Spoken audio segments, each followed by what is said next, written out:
Assalamualaikum warahmatullahi wabarakatuh. Perkenalkan, nama saya Noval Yusuf Audi dengan NIM 110462885. Di sini saya akan menjelaskan mengenai apa itu SDG Desa 14, tapi sebelumnya kita akan masuk mengenai SDG Desa secara umum. Nah, sebelum masuk ke pengertian SDG Desa secara umum, kita masuk dulu kepada apa itu SDG. SDG adalah Sustainable Development Goals yang merupakan sebuah program pembangunan dunia yang mana memiliki tujuan untuk mensejahterakan masyarakat dunia dan melestarikan alam dengan terdapat 17 faktor utama sebagaimana tercapainya 169 target yang telah ditentukan dalam waktu yang telah disepakati. SDG juga erat kaitannya dengan pembangunan berkeberlanjutan, yaitu MDGs atau Millennium Development Goals dan juga CSR atau Corporate Social Responsibility.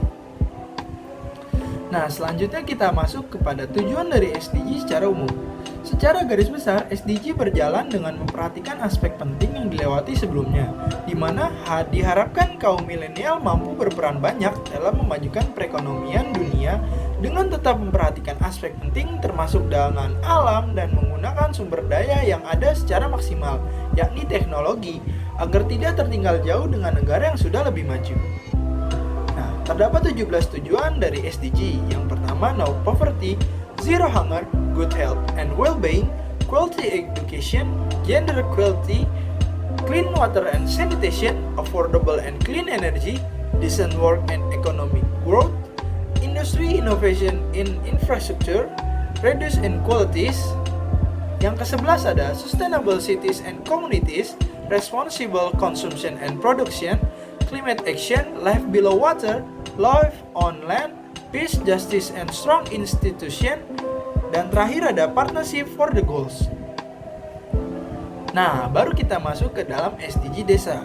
SDG Desa merupakan upaya terpadu mewujudkan desa tanpa kemiskinan dan kelaparan, desa ekonomi tumbuh merata, desa peduli kesehatan, desa peduli lingkungan, desa peduli pendidikan, desa ramah perempuan, desa berjejaring, dan desa tanggap budaya untuk percepatan pencapaian tujuan pembangunan berkelanjutan.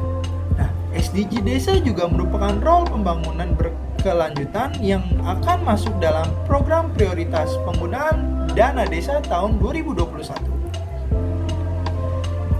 Nah, tujuan dari SDG Desa merujuk pada Peraturan Menteri Desa, Pembangunan Daerah Tertinggal dan Transmigrasi Nomor 13 Tahun 2020 tentang prioritas penggunaan dana desa tahun 2021. Setidaknya ada 18 tujuan dan sasaran pembangunan melalui SDG Desa tersebut, yaitu pertama ada desa tanpa kemiskinan, desa tanpa kelaparan, desa sehat dan sejahtera, pendidikan desa berkualitas, keterlibatan perempuan desa, desa layak air bersih dan sanitasi, desa berenergi bersih dan terbarukan, pertumbuhan ekonomi desa merata, infrastruktur dan inovasi desa sesuai kebutuhan, desa tanpa kesenjangan, kawasan pemukiman desa aman dan nyaman, konsumsi dan produksi desa sadar lingkungan, desa tanggap perubahan iklim, desa peduli lingkungan laut, desa peduli lingkungan darat, desa damai berkeadilan, kemitraan untuk pembangunan desa, dan yang terakhir ditambahkan yaitu kelembagaan desa dinamis dan budaya desa adaptif.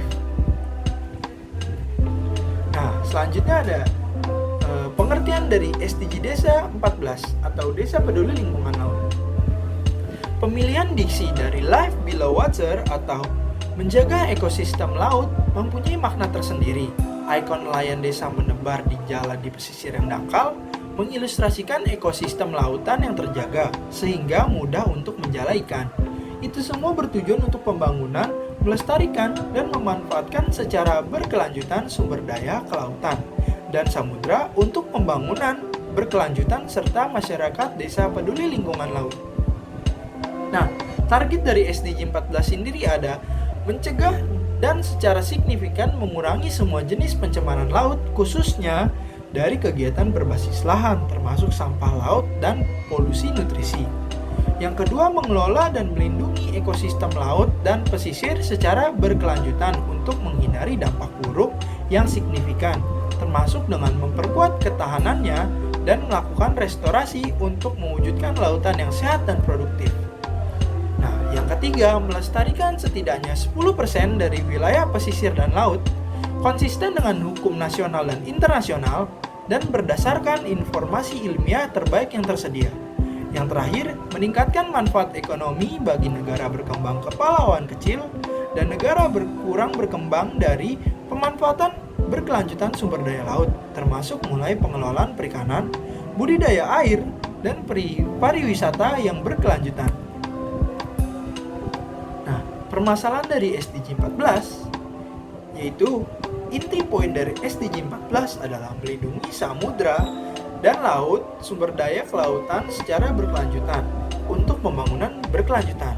Betapa pentingnya poin ini untuk disampaikan dan dipecahkan karena menurut survei, masyarakat Indonesia masih bergantung pada sumber daya alam dari laut. Kurang lebih 6 juta orang Indonesia berhubungan langsung dengan bidang perikanan dan kelautan, entah sebagai sumber makanan atau mata pencarian. Begitu penting peran perikanan dan kelautan demi masa depan Indonesia serta dunia. Bahkan ternyata Indonesia merupakan rumah bagi 20% hektar mangrove dunia, 18% rumah bagi terumbu karang dunia, dan juga Indonesia memiliki suplai protein sebesar 54% dari pangan laut lainnya yang telah diketahui. Nah, permasalahan dari SDG 14 ini, dengan kebanyakan sumber kekayaan Indonesia dari laut, memaksa Indonesia memiliki masalah tersendiri dalam bidang ini. Indonesia memiliki masalah dengan ketimpangannya pengelolaan dan perlindungan terhadap ekosistem laut.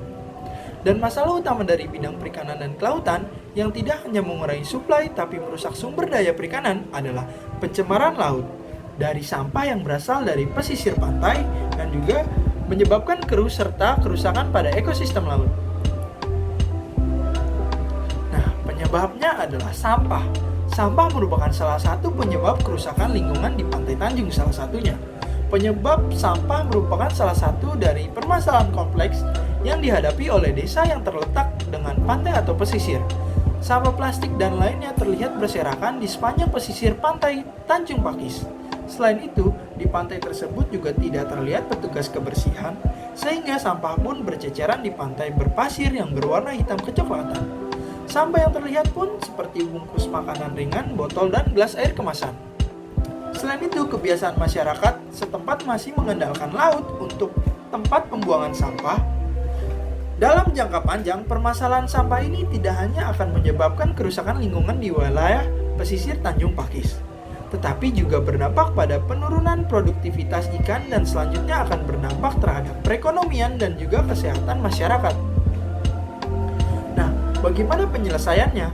Salah satunya adalah pengelolaan wilayah pesisir secara terpadu, yang merupakan suatu pendekatan pengelolaan wilayah pesisir yang melibatkan 2 atau lebih ekosistem, sumber daya, dan kegiatan pemanfaatan atau pembangunan secara terpadu, guna mencapai pembangunan wilayah pesisir secara berkelanjutan.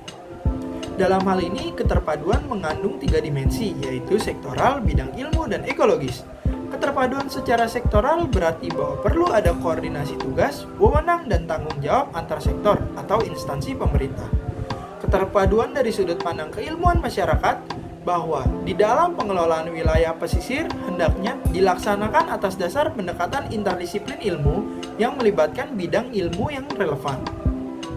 Mengingat bahwa suatu pengelolaan terdiri dari 3 tahap utama yaitu perencanaan, implementasi, mentoring, dan evaluasi, maka keterpaduan tersebut perlu diterapkan sejak tahap perencanaan sampai evaluasi. Nah, maka dari itu, dengan adanya pemberdayaan dan pengelolaan wilayah pesisir secara terpadu, diharapkan warga desa pesisir pantai akan lebih memperhatikan dan mempedulikan kondisi ekosistem laut dan pantainya, yang mana juga menjadi pusat pemasukan ekonomi bagi warga apabila keadaan laut dan pantainya bersih, serta bisa membuat lebih subur pantai dan daerah pesisirnya. Sekian penjelasan saya mengenai SDG Desa 14. Apabila ada kurang-kurang kata dan salah-salah kata, saya mohon maaf. Sekian dan terima kasih. Wassalamualaikum warahmatullahi wabarakatuh.